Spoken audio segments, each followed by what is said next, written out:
So, this is as a teacher-to-teacher talk. Sometimes you're going to be explaining something to the kids, and probably the kid you're going to be tutoring. This will happen, this will come up. You are working some problem, you explained it to the student, and then what do you want to do after that? Check for some understanding. So maybe you'll give the kid another problem to work, right? Maybe you have to make up the problem on the fly, right? So we're about to do that with a geometric sequence. So I want you to help me out with this. First, what is a geometric sequence? Multiplying by a number. So let's not pick 1. Let's not pick 0 because that would be boring. So pick some number we're going to multiply by. What do y'all want to multiply by? 3. 3 is always a pretty good one to do. Okay, what are we going to start with? We could even multiply by -3, but let's do 3. I agree with you there. So I'm going to multiply by 3, and let's start with 4. 4 is the first term. So 4 times 3 is 12. Let's say the next one's blank. But as a teacher, you've had to figure that one out, right? So somebody with a calculator, 36. What's the next one? 108. Thank you. 108. What's the next one? 324. What's the next one? 972. Blank, blank, dot, dot, dot. So here's something that could be on the test. Here is the makings of some geometric sequence. So I've told you what kind.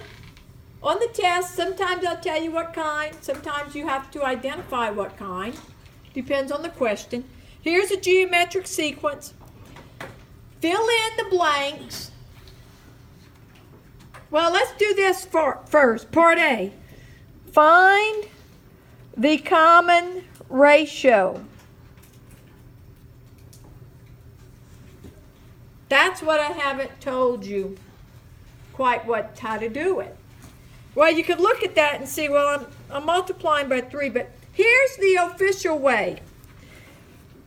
Take 2 terms that are consecutive. What do I mean by consecutive? Like the 4 and the 12, or the 324 and the 972. Like 324 and 972, and divide them.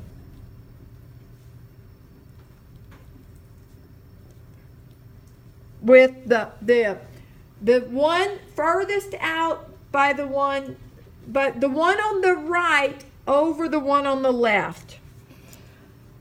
So I'll say divide them like this. 972 divided by 324. And that's going to be 3. Now, just because I divided 2 of them doesn't necessarily mean it's geometric. I really would have to check all the pairs there.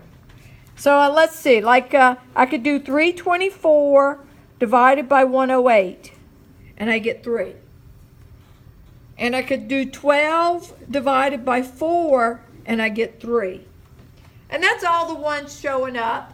Now, if in the directions I said it's geometric, okay, it's geometric. She told us that.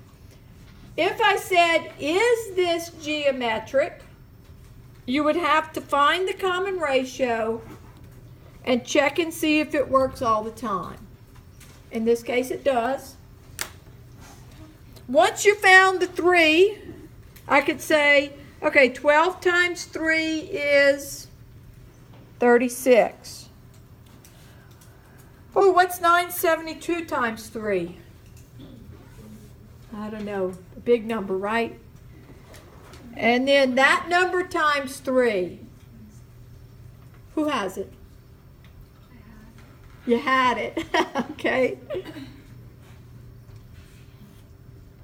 It's 2,916 and then 8,748. Okay, there we go. So fill in the blanks.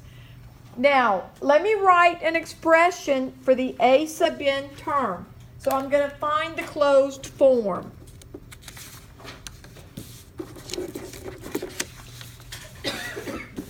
For this problem, now find the closed form.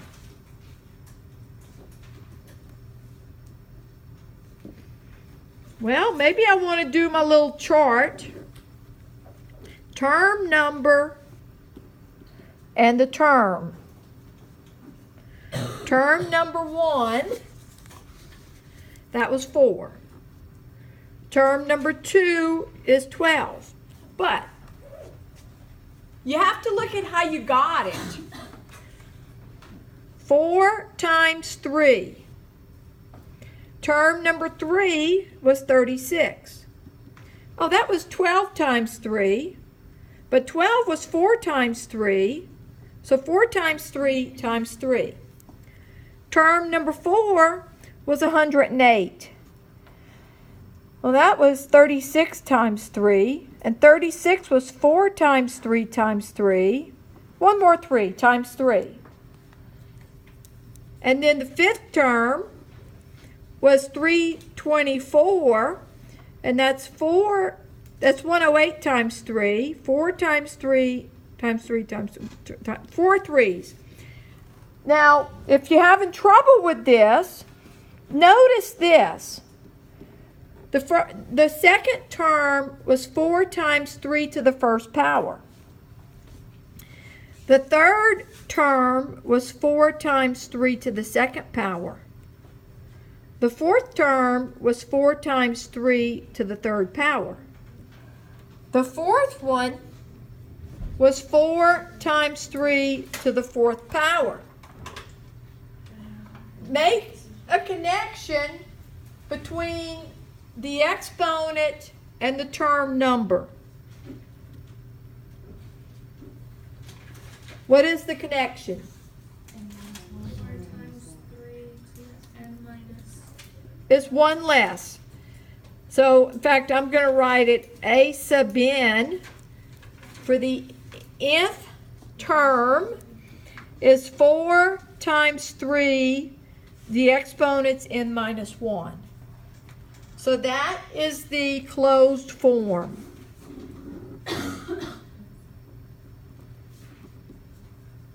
Closed form.